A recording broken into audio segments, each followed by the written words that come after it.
Assalamualaikum warahmatullahi wabarakatuh. Wa min samaratin nakhili wal anab, dan dari buah-buahan kurma dan anggur. Nattahiduna minhu syakara wa rizqan hasana.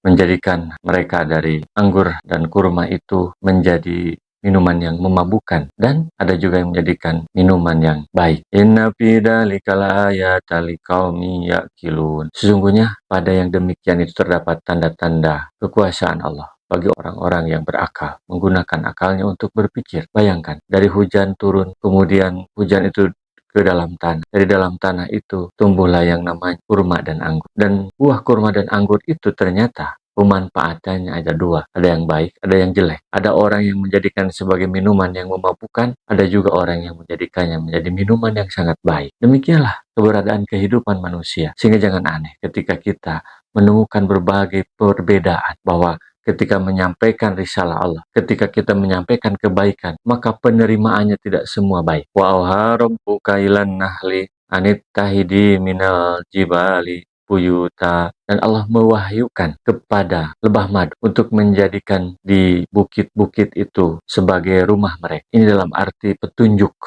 bahwa Allah memberikan petunjuk wahyu, bahwa Allah juga menurunkan wahyu kepada manusia melalui nabi, dan Allah juga memberikan petunjuk kepada lebah itu, sehingga dia lebah bisa membuat rumah terbaik. Dan rumah itu berbentuk segi enam, merupakan kapasitas terbanyak, ringan, tetapi isinya sangat banyak, yaitu bisa diisi dengan madu yang mereka hasil. Wa minas sajari wa mimma yarisun, dan pada pohon-pohon, juga pada bangunan yang dibuat oleh manusia, sehingga manusia juga bisa membudidayakan lebah madu. Ini salah satu makhluk Allah yang diciptakan ketika dia memiliki sifat yang positif. Apa yang dilihat oleh madu itu selalu kebaikan, karena dia mengambil nektar pada bunga, termasuk pada kurma dan pada anggur itu dia berperan. Ketika terjadi pembuahan, maka dengan bantuan madu itu terjadilah pembuahan pada kurma dan anggur itu, sehingga kurma dan anggur itu bisa berbuah. Summa kulli min kulli syamarot, kemudian makanlah dari setiap buah-buahan itu, bahwa madu itu di antara makanannya adalah nektar pada bunga, pada buah-buahan, saripati daripada buah-buahan. Fasluki subula rabbika dzulula, maka tempuhlah jalan Tuhanmu yang sudah dimudahkan, untuk tempuhlah jalan Tuhanmu dengan rendah diri, dengan rendah hati. Maksudnya bukan rendah diri, dengan rendah hati, sehingga dengan melakukan petunjuk Tuhanmu itu, ya harujumim butuniha syarabun, keluarlah dari perut-perut lebah madu itu minuman, mukhtalifun alwanu, yang berbeda-beda warnanya. Tergantung dia minumnya dari buah apa, mengambil makanannya dari sari buah apa. Fihi syifa'ul linnas, pada madu itu terdapat penyembuhan pada madu. Orang sahabat pernah datang sakit perut pada Rasul. Kata Rasul, minumlah madu. Setelah minum, balik lagi. Ya Rasul, tambah mules.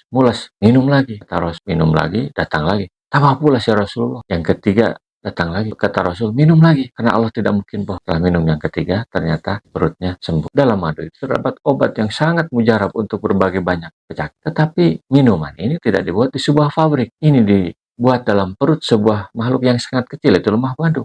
Inilah tanda kekuasaan Allah yang harusnya kita baca. Makhluk yang diciptakan oleh Allah Subhanahu wa Ta'ala. Inna fi dzalika laayatal liqaumin yatafakkarun.